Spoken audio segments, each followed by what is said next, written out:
मोहतरम चेयरमैन साहब, आपका बेहद शुक्रिया कि आपने मुझे सदर जमहूरिया के खुतबे पर बोलने का मौका दिया।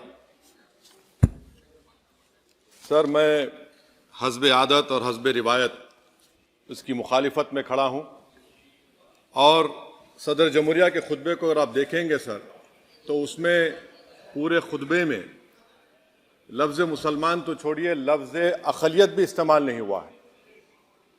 और मैं बड़ी जिम्मेदारी के साथ आपके सामने अर्ज़ कर रहा हूँ कि भारत में 14% मुसलमान जो आबादी के लिहाज से 17 करोड़ आते हैं, वो आज पिछले 10 साल में नरेंद्र मोदी की सरकार में अपने आप को एक गैर यकीनी कैफियत में पाते हैं।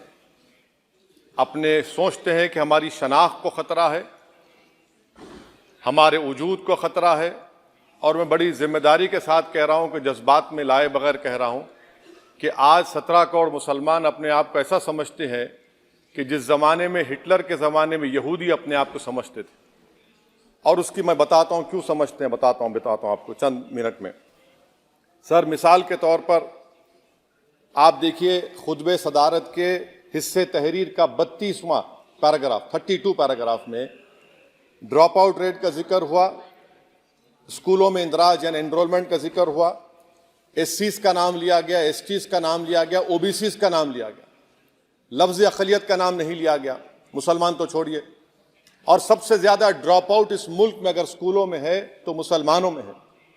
सबसे कम एनरोलमेंट अगर है तो मुसलमानों में, हायर एजुकेशन में। गवर्नमेंट का डेटा है सर कि मुसलमानों का जो स्टूडेंट ड्रॉप आउट है वो 14.42 से क्लास 1 से शुरू होता और वो क्लास 6 और 8 को पहुंचे अब तक वो 10.76 को पहुंचता है। ये गवर्नमेंट का डेटा है, यानी क्लास 1 से क्लास 6 8 तक ये हाल है। आपने क्या किया सर इस बजट में? प्री मैट्रिक स्कॉलरशिप को सिर्फ 9th क्लास तक महदूद कर दिया और इसमें आपने पैसे कम कर दिए प्री मैट्रिक स्कॉलरशिप में। और सर 2022-23 का बजट आप देखिए, 5026 करोड़ रुपए दिए गए थे, जिसमें से सिर्फ 663 करोड़ इस्तेमाल हुए। अब आप आ जाइए सर, AISHE का डेटा है कि हायर एजुकेशन में मुसलमानों का 8.5 ड्रॉप आउट रेट हुआ है। 2020-21 में गवर्नमेंट का डेटा बता रहा है कि 1,80,000 मुसलमान हायर एजुकेशन में नहीं है। प्री मैट्रिक स्कॉलरशिप को आपने 423 करोड़ था, उसको आपने इस साल 326 कर दिया। मौलाना आजाद फेलोशिप को 45 करोड़ कर दिया। MCM जो 44 करोड़ था 33 करोड़ कर दिया। बताइए, जो सबसे ज्यादा जिसका कम्युनिटी का ड्रॉप आउट रेट है और जो हायर एजुकेशन नहीं, उससे आप ये बर्ताव करते हैं। सर, दूसरी बात यह है कि हम ये देख रहे हैं कि 10 साल में इस सरकार में कोई हद नहीं छोड़ी है गलत हुक्मरानी की, नफरतों को भड़काने की, कोई हद नहीं छोड़ी गलत फहमियों को फैलाने की, और कोई हद नहीं छोड़ी इस मुल्क के अवाम नास को तर्क करने की।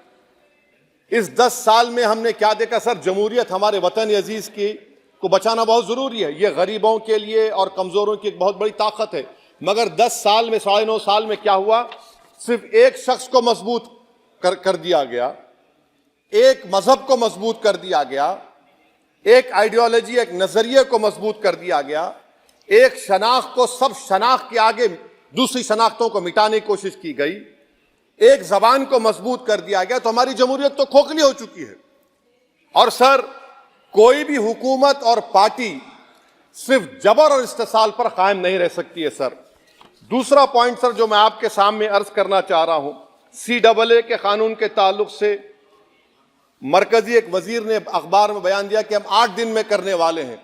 आप 8 दिन में करेंगे, 8 दिन में एहतजाज शुरू होगा मुल्क के कोने कोने में। आप CAA को मजहब से खत्म कर दीजिए, मजहब से जोड़ेंगे तो आपका इरादा बुरा है। आप भारत की अक़लियतों को, भारत के मुसलमानों को, दलितों को आप परेशान करने का आपका इरादा है।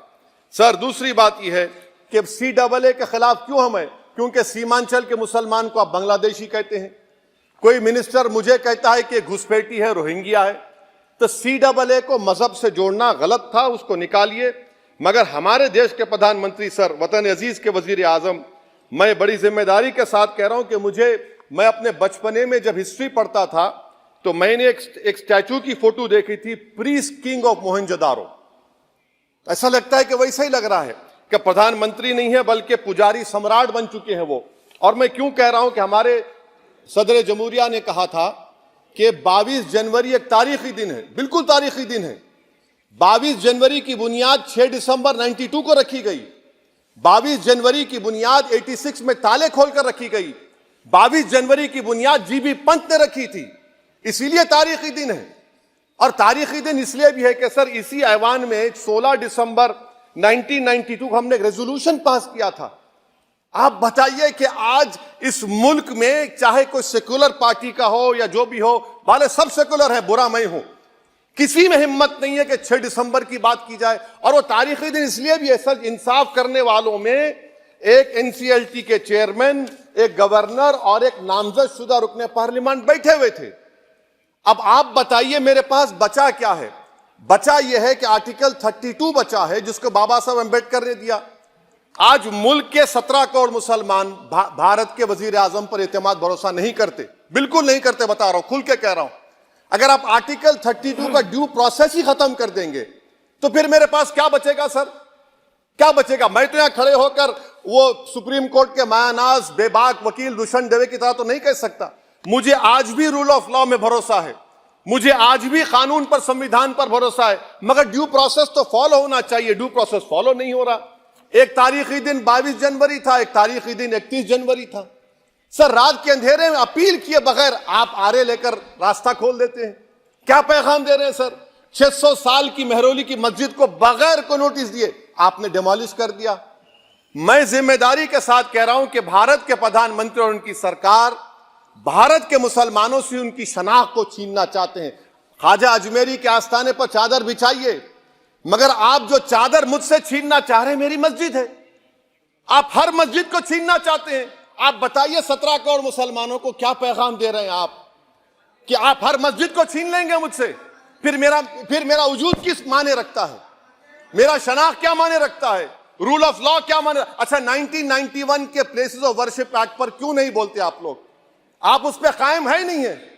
आप 500 साल की बात करते, मैं आपसे कहता हूं भाई 500 साल पे मत जाइए, बौद्ध पे जाइए, जैनिज्म पे जाइए, शैविज्म पे जाइए, कहां रुकेंगे? अरे इस देश को आजादी मिली 47 में, संविधान मिला हमको बाबा साहब अम्बेडकर का बराबरी का। उससे पहले तो राजा रजवाड़े थे, जमहूरियत नहीं थी, लोकतंत्र नहीं था, मगर आप उसको उस बारे में लेके जाते। अरे 500 साल आगे क्या होगा बताइए? आप किसी एक सिविलाइजेशन, सर अंग्रेजी में किसी ने कहा था, civilization can not be rewritten by hatred, history can not be corrected by demolition. आप ये नहीं कर सकते। और मैं उम्मीद करता हूं कि जब मौर्रिख तारीख लिखेगा, नरेंद्र मोदी इस मुल्क में तारीख लिखना चाहते हैं। क्या तारीख लिखना चाहते हैं?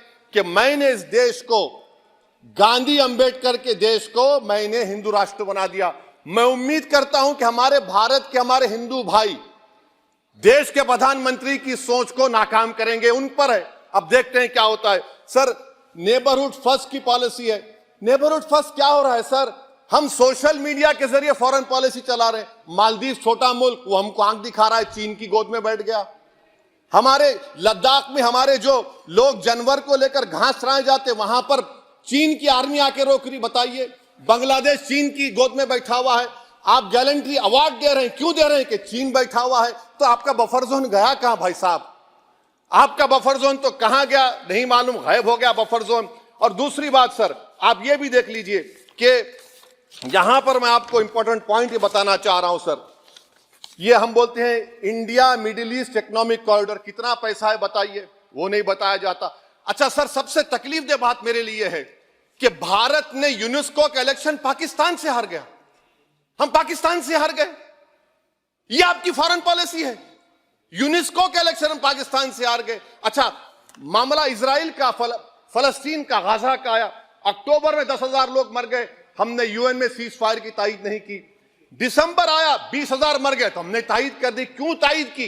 क्योंकि ग्लोबल साउथ को हमको फॉलो करना पड़ रहा।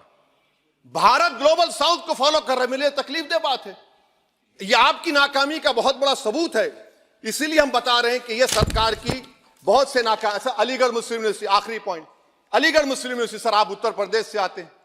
सर, 81 में एक्ट पास हुआ। हमारा लॉ ऑफिसर कोर्ट में कहता है कि मैं पार्लियामेंट के एक्ट को नहीं मानता। कैसे नहीं मानते सर?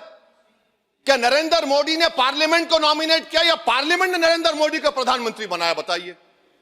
81 के एक्ट को नहीं मानते। सर, 2 ही तो सेंट्रल यूनिवर्सिटी है मुसलमानों के। 1,80,000 आप ही के सरकार के दौर में मुसलमान हायर एजुकेशन निकल गए। आप अलीगढ़ मुस्लिम से छीनना चाह रहे हैं। Theory of separation of powers में एग्जीक्यूटिव हमको डिक्टेट करेगा। मेरी आवाज तो पार्लियामेंट है, अब मेरी आवाज के खिलाफ एग्जीक्यूटिव सुप्रीम कोर्ट में बोलता है। अलीगढ़ मुस्लिम यूनिवर्सिटी से इतनी नफरत क्यों है आपको? वहां पर तो हिंदू भाई भी पढ़ते हैं। सर, ये अलीगढ़ मुस्लिम यूनिवर्सिटी का मामला है सर। तो मैं आपसे इस बात पर, इस शेर पर अपनी बात को खत्म कर रहा हूं। सर, आप भी उर्दू दां हैं जी। मसीहाओं को जब भी आवाज दी है, अहमद फराज का शेर है जी जी। मसीहाओं को जब भी आवाज दी है, पलट कर आ गए हर बार कातिल। मसीहाओं को जब भी आवाज दी है, पलट कर आ गए हर बार कातिल। वहां क्या दाद खाही क्या गवाही, वहां क्या दाद खाही क्या गवाही, जहां हो मुंसिफों के यार कातिल। सर, मैं फिर से हुकूमत से मुतालबा करता हूं कि अल्पसंख्यक समाज के बजट के स्कॉलरशिप को आप डिमांड ड्रिवन करिए। भारत के प्रधानमंत्री प्रधान सेवक रहिए। आप कोई प्रीस किंग मत बन जाइए।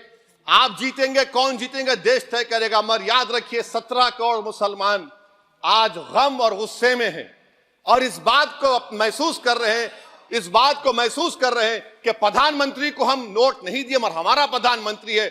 आखिर ये प्रधानमंत्री 17 करोड़ मुसलमानों की उनकी शनाख्त को कैसे मिटा रहे हैं, कैसे उनको आप मार्जिनलाइज कर रहे हैं। इसीलिए सर, मैं उम्मीद करता हूं कि हमारे सेक्युलरिज्म जो है, वो मैं पॉलिटिकल सेक्युलरिज्म कभी नहीं माना। जो सेक्युलरिज्म संविधान में लिखा गया उसकी हिफाजत करेंगे। मुल्क अहम है। वरना याद रखिए, आप चुनाव जीते या हारे, मगर अगर आप 17 करोड़ एक जनता को आप गैर यकीनी कैफियत पैदा कर देंगे, ये देश के हित में नहीं होगा। बल्कि हम तो उम्मीद कर रहे हैं कि ड्यू प्रोसेस अदालत फॉलो करेगी। अदालत अगर एक तरफा फैसले करेगी तो गलत होगा। सर, बहुत बहुत शुक्रिया।